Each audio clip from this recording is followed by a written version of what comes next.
Mira, el mes que viene se cumplen 55 años de la ocupación israelí de Cisjordania en la Franja de Gaza. Esto quiere decir que las personas que tienen 55 años nacieron bajo una ocupación militar extranjera. Y las ocupaciones militares extranjeras traen resistencia, la resistencia frente a una ocupación extranjera trae represión, la represión trae más resistencia, y así es una espiral que no cesa. Más allá de la vertiente ideológica de quien conduzca la resistencia a la ocupación. Israel en 1967 ocupó Cisjordania, la Franja de Gaza. La ciudad de Jerusalén estaba dividida en dos, una parte era parte de Jordania y la otra del Estado de Israel. Israel decide reunificarla según la terminología que usan, decir es la capital indivisible del Estado de Israel, y esto nunca fue aceptado por Naciones Unidas, y mucho menos por la población local, la palestina, que quiere que la parte oriental de la ciudad sea la capital de un Estado palestino que Israel no permite. Y que además, en esos territorios de Cisjordania que Israel ocupa desde 1967, avanza como un Pac-Man. ¿Se acuerdan ese jueguito del Pac-Man? Va, comía. Sí. O sea, Israel fue avanzando en el territorio palestino y comiéndose el territorio y poblándolo de población israelí. O sea, quitándole las tierras a los palestinos, dándosela a la población israelí judía y cada vez acorralando más a la población palestina. Y eso cada tanto estalla. Parece que hay calma durante un tiempo y vuelve a estallar por diversos motivos. Estalla ayer, en realidad venía hace un mes. Lo que pasa que ustedes saben igual que yo, que hasta que no hay algo muy fuerte, los medios de comunicación en gran medida o miran para otro lado o estamos muy ocupados y ocupadas con tantos otros temas. Hoy tenemos Colombia, Ahora, Pedro, tenemos Brasil. Sí. Pregunto, ¿la pandemia agudizó esta escalada? Y lo planteo así, porque la verdad es que, Palestina, tengo la impresión de que está muy acorralada, ¿no? Y veo por ahí la desproporción de la respuesta. Hay 2 mujeres israelíes muertas, que es una barbaridad, pero hay 28 palestinos que fallecen como contraataque de Israel, y esto no cesa, y hay resoluciones de Naciones Unidas que están pidiendo que se sienten a conversar. Bueno, a ver, la disparidad de fuerza es notable. De un lado tenés un Estado con un ejército, con uno de los ejércitos más poderosos, con alto nivel tecnológico, con aviones, con tanques, con buques de guerra y con un ejército muy entrenado. Y del otro lado tenés grupos armados que tienen que estar en la clandestinidad escapándose del control israelí, que a pesar de que Israel ataca, ellos siguen produciendo cohetes y tirándolos sobre Israel, pero que no tienen tanques, no tienen aviones, no tienen buques de guerra, no tienen un ejército regular. Entonces está claro, la disparidad es notable. Lo que pasa es que los israelíes creen que aplastando una revuelta o entrando en territorio palestino y matando a sus principales dirigentes, como hicieron en más de una oportunidad, se soluciona el problema. Y evaden el tema central, que es la ocupación. Israel hoy no está dentro de la Franja de Gaza, pero la rodea y es la que determina quién entra y quién sale. O sea, técnicamente para Naciones Unidas, Israel sigue siendo una fuerza ocupante de la Franja de Gaza, aunque no tenga los soldados adentro.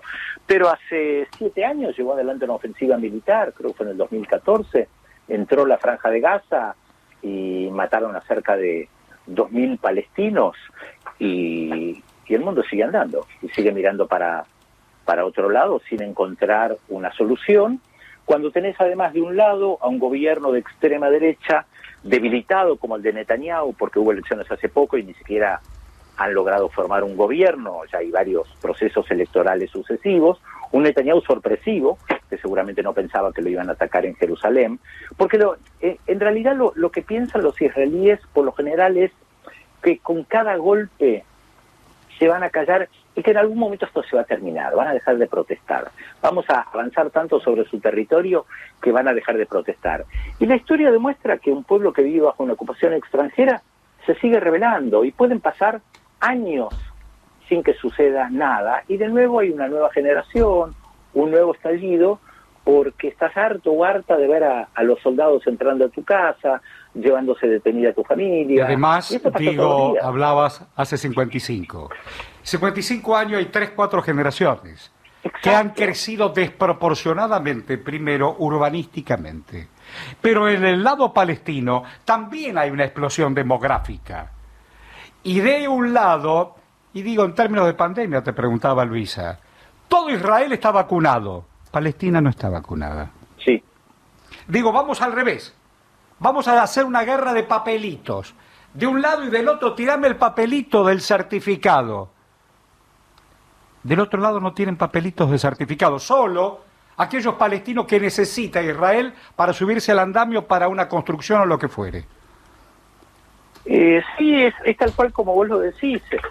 El territorio palestino, aunque está controlado bajo Israel, tiene algunas autoridades que funcionan, por eso se llama Autoridad Nacional Palestina, en Cisjordania, pero a su vez están divididos geográficamente. Tal vez la gente que nos escucha no lo comprende muy bien, pero el territorio de Cisjordania y Gaza están separados. Claro. Es como si hubiera la capital federal fuera el Estado de Israel, Avellaneda fuera la Franja de Gaza y Vicente López fuera Cisjordania. Tal cual. Entonces, para cruzar de Avellaneda a Vicente López tenés que atravesar el territorio israelí. Israel no te lo permite.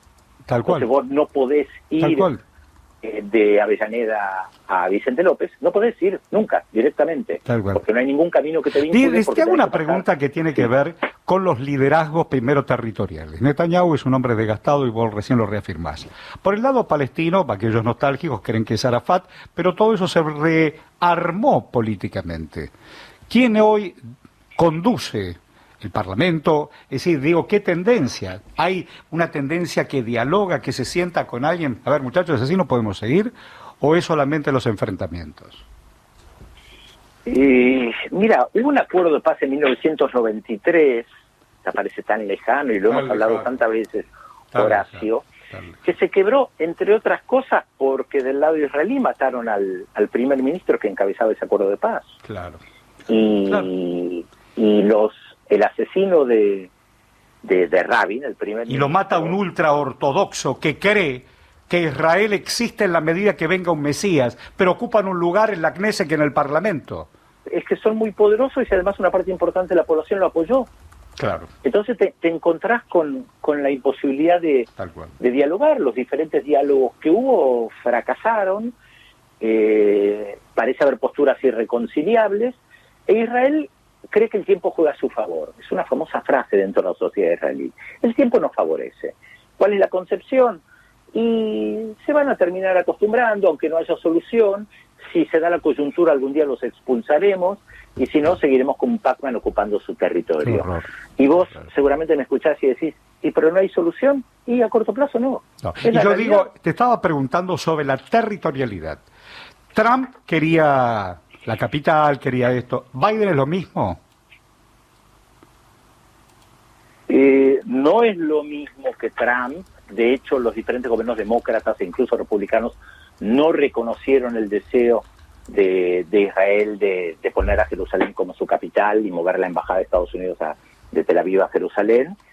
Hay matices, pero en el fondo no hay muchas diferencias entre demócratas y republicanos, más allá de Biden o Trump. No se trata de la figura personal y sus características. No hay muchas diferencias entre demócratas y republicanos respecto del conflicto palestino-israelí.